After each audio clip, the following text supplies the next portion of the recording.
Bonsoir à tous, bienvenue sur France 24.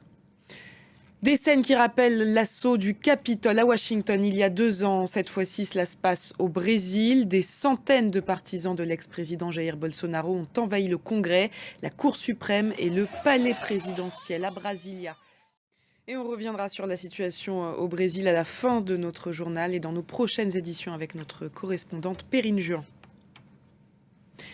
Les élections législatives au Bénin se déroulaient aujourd'hui. Les bureaux de vote ont fermé, place au décompte. 109 députés doivent être élus. Merci Emmanuel Sodji pour toutes ces précisions.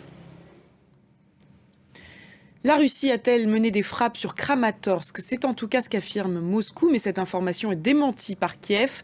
L'armée russe a annoncé avoir visé des casernes militaires en représailles à un bombardement ukrainien sur la ville de Makivka. Cela s'était produit lors du Nouvel An. 89 soldats avaient perdu la vie.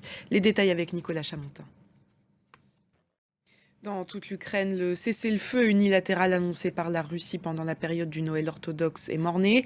Les alertes n'ont cessé de retentir ce week-end et les combats se sont poursuivis un peu partout dans le pays. Nos reporters se sont rendus à quelques kilomètres du front ouest, près de Kupiansk.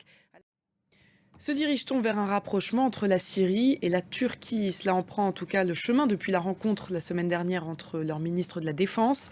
D'autres rencontres devraient suivre, comme celle des ministres des Affaires étrangères et surtout des présidents. C'est ce que redoutent de nombreux Syriens qui vivent en Turquie. Ils sont 3,5 millions.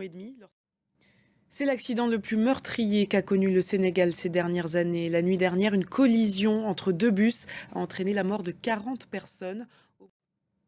C'était la dernière mesure de restriction anti-Covid en Chine. La quarantaine obligatoire pour les voyageurs étrangers a été levée. Le pays rouvre donc ses frontières après 3 ans d'isolement.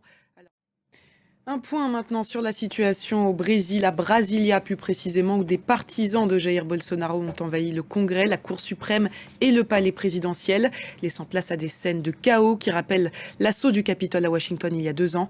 On rejoint tout de suite notre correspondante à Rio, Perrine Juan. Bonjour. Qu'est-ce qui est précisément en train de se passer en ce moment même à Brasilia ? Oui, c'était le scénario que tout le monde avait envisagé, que tout le monde redoutait en cas de défaite de Jair Bolsonaro au Brésil.